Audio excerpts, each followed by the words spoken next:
Nick Saban unretiring rumors. Bananas. Ladies and gentlemen, John Middlecoff's the backdrop. So Greg McElroy has come out and said that he believes that Nick Saban is not done coaching. Urban Meyer has come out and said Nick Saban isn't done coaching. SEC Media Week has been happening. Kalen DeBoer was asked about it. So this is something that it might be the rumors, whatever, but it seems to have some legs. Okay, so we're going to talk about it. This is nuts. I mean, Nick Saban is 73. Like, Nick Saban, let's say he does coach. He's not going to be coaching in the next month. So let's say he starts coaching again next year. About a 74-year-old. I know it's Nick Saban, but that is nuts. I mean, crazy. So we're going to hear what John thinks about this. We'll talk about it, react a little bit. Let's talk about some landing spots, if you will. Nick Saban, who will be 74 years young in October. And in my experience... okay, there you go. I didn't realize his birthday was in October. He'll be 75 next season. Around coaches that... Now, I wasn't around that many guys in their 70s, but guys in their 50s and guys in their 60s, they acted and had more energy because of the youth they were surrounded by, whether it be in college or the pros. I don't think there's any arguing. There's a stress and intensity that comes with the profession of coaching. Hell yeah. I've said for a while now, football, and you can include college now with the money everyone's getting paid, is Wall Street on grass. Long hours, crazy hours. No doubt. Like, you got to be, it is no breaks, no sleep, no family, no nothing, football. You are there. You are in the building. You are in the facility. Absolutely nonstop. College, arguably, even worse because of the recruiting and because of what you have to do in the offseason. Crazy money, crazy stress, ton of coffee, a lot of Adderall, not much sleep. But listen, it is a drug that a lot of people, once they get into the industry, become addicted to. And like in any industry, there is a percentage of people, and in football, that's players and coaches. In Wall Street, that's traders, that's executives, that's hedge funds, that are better than others. And obviously, Nick Saban will go down as, in my opinion, the greatest college coach I've ever seen. And you could put him on the short list in terms of basketball, football, and men's and women's sports as one of, if not the greatest college coach of all time. Right up there with John Wooden, the Coach K's, the Gino Auriemas, you name it. He's as good as it gets. So when you're that good, until the day you die, people discuss, once you've retired, about you coming back. Now, we had a 3-and-out call with everyone behind the scenes, and we were BSing. If you win a couple championships in college athletics, right? If you win 2 Super Bowls in the NFL, if you win multiple World Series, if you win 2 NBA championships, you're a freaking made man, you're a legend, right? I would say in college football, for example, Dabo, Kirby, guys that have won multiple championships, you basically are on scholarship at your school. You immediately become, up until now, Nick's gone, but highest paid guy. You basically run the school. You answer to nobody. You've earned that. 1 championship, you get a lot of juice. 1 championship in college football doesn't mean much. I mean, we've seen some coaches win a title and get fired a year, 2 years later. But hey, we've seen people win a championship and people, you win 2, it's like you're untouchable. Nick Saban has 7 national championships. That might as well be the equivalent of like 20. Think about. Well, Saban also, you start looking at the money, like how much money Nick Saban brought into the University of Alabama by making Alabama what it is. How many students came there from out of state tuition, the TV deals, network deals, what he did for the SEC. Like, if you really try and quantify it, it's so much bigger than just wins and losses and natties. Not the way Jay Wright is treated in terms of, like, the Knicks should be all over Jay Wright. Duke basketball should be all over Jay Wright. North Carolina should hire Jay Wright. And it's like, yeah, they probably should. And he's like, no, I'm good. But he's treated like he's John Wooden or Coach K. That's the power of the two. Obviously, Coach K won more and John Wooden won a ton. I do think when you look at Nick Saban and when he got out, obviously the changing landscape impacted him. And yeah, Saban I think a lot of those coaches, once the landscape changed, they were either too old, too set in their ways to where they didn't want to learn anew. They didn't want to try and shift. They didn't want to pivot. They wanted to, might as well just get out. And I don't blame them. I mean, if you're doing something for a long time and it works and you're at the top of your game, then everything changes and you're 70. Like, yeah, what do you want to do? Do you want to completely change everything you've ever known? Or do you want to say, you know what? It's been a good run. And there are more question marks still than answers, right? In the NFL, we can bitch and moan and people can have conversations about contracts, guaranteed money, what franchise drafts you, what franchise or GM you're dealing with, who's coaching you. Obviously, there are a lot of variables, but the rules are very black and white, right? If you're drafted, it's way more to the letter in the NFL. Drafted in this slot, this is what it pays. If you play this position and are this good, give or take, this is what you make. There's a hard salary cap. In college football, I have no clue what's going on. It's a disaster. It's a complete disaster. I mean, they screwed up the NIL stuff so bad.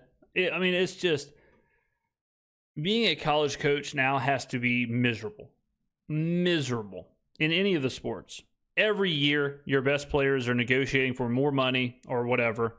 Every year they're transferring. Every year you're trying to battle, basically them all being entrepreneurs, trying to manage that. How do you possibly get through to an 18, 19, 20-year-old who's making $6 million?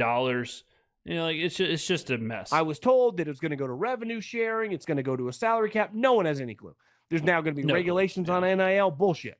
I feel like it's still completely the... Not only that, but even just the landscape of the game itself. Oh, okay, now we're having this many teams in the playoffs. Oh, now these are bowl games. Oh, now bowl games are removed. Oh, now there's a conference realignment. Oh, now this conference is gone. Oh, we've added 4 more people to your conference. Bad news. They're all on the West Coast. You're at East Coast school. So now you have to enjoy traveling east to west, 15 times in 3 months. Wild, wild west. And Nick Saban, who didn't dominate that era, who was already old. Like if Nick Saban was 50, he just would have adapted. Yeah. But he was older and he said, I'm out. Yeah. And let's face it, the elephant in the room too was Alabama's AD last year put out a tweet essentially begging for money. Alabama is not equipped like the University of Texas with. Yeah. Some of these schools that have been powers, and conversely, some schools that have not been powers, all of a sudden things shift real quick. Who's got the biggest donor? Immediately a lot of people looked at Oregon. They looked at Texas A&M. You look at these schools where it's like, well, they've got the money now. And if they have the money, they have the power. I was just reading something about Texas Tech where I think it was Texas Tech's football team is they cost $25 million or something. It's Texas Tech. Texas Tech hasn't been good ever. Not really good, not championship level good.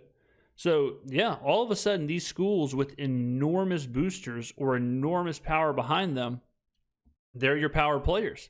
And these schools like Alabama, who have been dominant, even LSU, a dominant team. Now, it might have shifted a little bit with Todd Graves, whatever. But schools like that where if you don't have that big booster, if you don't have that big donor, if you don't have that much money behind you, you got some problems. You need billionaires attached to you. You need multiple billionaires attached to you in this new landscape, which is why it's such a joke. Unlimited funds. So you are at a disadvantage in this modern day game, and he realized it and he got out. But now Greg McElroy says that he's coming back. I watched Lane Kiffin with Paul Feinbaum that says football is worse off with Nick not coaching. When you watch him talk, he's still really sharp. Obviously, his football knowledge is elite, and we are better off with Nick Saban out of the chair at ESPN and coaching football. I did a little digging, text a couple people that would have a pretty good idea, and from my recon, I think I'm taking an educated guess that Nick Saban is in the ballpark of $5-6 million is what ESPN pays him to work College Game Day and obviously do some. That is crazy. That is unbelievable how much money that is. Hits, which clearly takes a lot less mental and physical toll on him than coaching a football program, right? So it's a much easier life, though it's Hell for yeah. way less money. And let's face it, way less juice. Yeah, way less fulfilling. When you're the head coach at the most important program, you are typically the number one story in the sport. And now he just gives his opinions on the stories. Well, if he does say something important, he then becomes a story, but he no longer is under the microscope. He kind of has a part of holding the microscope and talking about what's going on.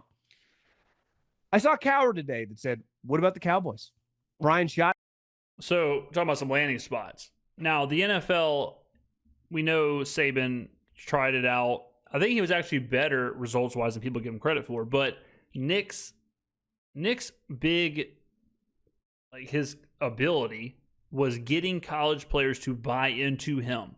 Believe in me. Let me lead you. I'll get you to the NFL. I will transform you, whatever.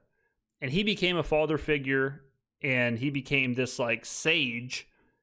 In the NFL, that's not really needed. In the NFL, these players aren't trying to be transformed. They're not trying to become better men and, go to the next step and do this, and this, and grow and learn. They are who they are. They're there to win Super Bowls and to win MVPs, and it's more of an X's and O's and more of a leader of men instead of a transformer of men.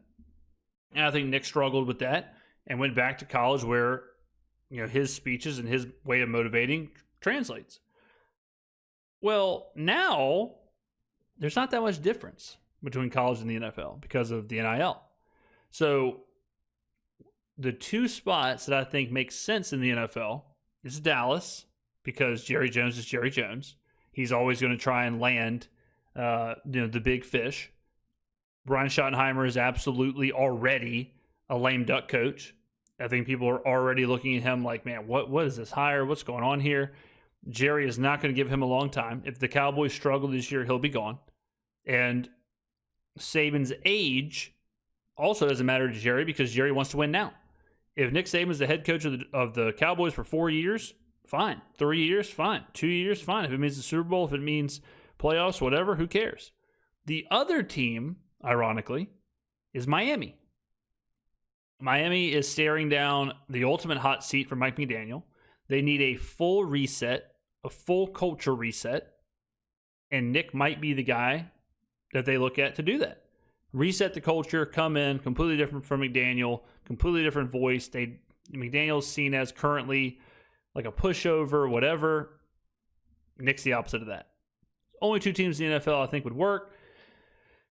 But, I don't think he has as much juice in the NFL as he does in college, obviously. College-wise, it's going to be a program with a ton of money and a program that wants to win now. USC, Oklahoma. I'm not going to say Alabama, but, if Kalen DeBoer struggles this year, could see it happening. But USC, Oklahoma, first two that come to mind. Obviously, if like Sark or someone like that left a big program, if Sark got like an NFL job or something, Texas became open, maybe there. Michigan, if they struggle again, Michigan has a ton of money. Saban would need a team in college that's a super team that's built, one of these $30, $50 million teams that he can just come in, coach, and that's it. And if that's open and Michigan says, hey, we'll give you $30 million, hey, we'll give you whatever, I can't even imagine how much money he would make. Maybe he takes it. 1, 2, 3 years, tries to win a couple more natties. Doesn't really have to recruit, doesn't really have to go on the recruiting trail because NIL is what it is. You can just pay for these players. He just pays for the best players. Let's see if I can win another championship. Schottenheimer, one and done, and then go after Jerry Jones. I have a hard time seeing Nick Saban at 74 years old, a guy who's accumulated an ungodly amount of money over the last 15 years, answering to Jerry Jones, who is a decade older than him and clearly coming down the home stretch and pretty addicted to power.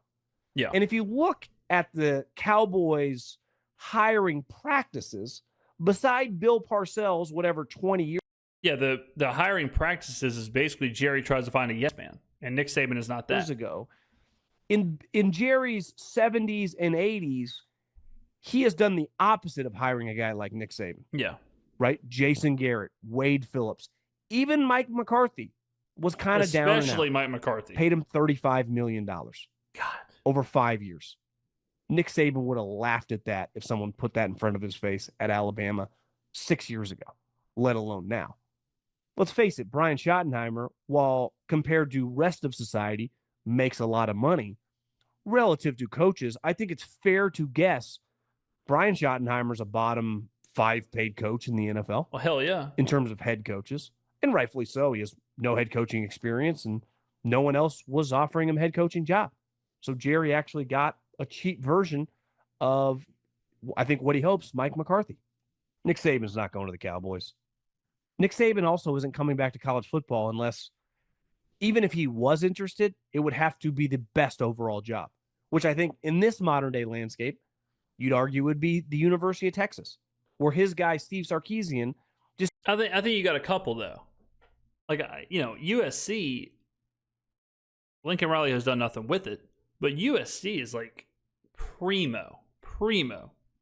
Great place to live, ton of money, boosters everywhere, recruits everywhere. Again, like Oklahoma, yeah, you're not living in Los Angeles, but ton of money, recruits everywhere. Michigan, same thing. Ton of money, recruits everywhere. It's going to be a place like that where they can give Nick Saban $40 million for 2 years, and they can also give him, here's a $35 million roster. Here's nothing but 5 stars. We've built this roster for you. Come in and win. That's all you got to do. It's got a massive contract because when Nick retired, he said, no, I'm good. So what happened? He got a massive extension. And as multiple people have said within the college football world, that these guys with 40, 50, $60 million buyouts, that's just the cost of paying a guy to leave. That's not going to happen as much anymore. Why? Because a lot of that money, everyone's got burned. Money is now being put toward and forwarded to, recruits, and rightfully so, the players. Yeah. So I don't envision Nick Saban coming back. I feel Nick Saban's going to ride off into the sunset, do College Game Day for the next several years, enjoy himself, still get to be around the program, but relax while he still gets to make some money. But the notion that Nick Saban's going to come back, a lot of people have also disputed that. One being A.J. McCarron, I saw on the interweb today. My guy, AJ. A lot of people forget that AJ McCarron used to play golf like 2 groups behind us when I was playing at the Preserve in Mississippi. One time I left my sand wedge on a hole. AJ McCarron brought it to me. People forget that. I actually don't think there's a fit out there, even if he was interested. God, I'm fired. I don't think he's going to come back. But what happens in these situations is Nick Saban's sitting there and USC or Oklahoma or Michigan comes calling and they say, hey, we'll give you $25 million a year for 2 years. And also we have Bryce Underwood. And also we have this many 5-star recruits and we have this roster. Why don't you come coach for 2 years? And Nick's probably looking around like, well, damn, why wouldn't I? Like if I physically can, if I mentally can, I can make $50 million more dollars. And I can coach. And I can also maybe win a national championship, boost my legacy, even be greater. Why not? That's what happens. And then they do. That's exactly how the teams and our coaches and players come out of retirement. In today's day and age, like the bag is just too big. All right, ladies and gentlemen, what do you think? Is Nick Saban making a return? Thank you very much for watching. I'll see you in the next video.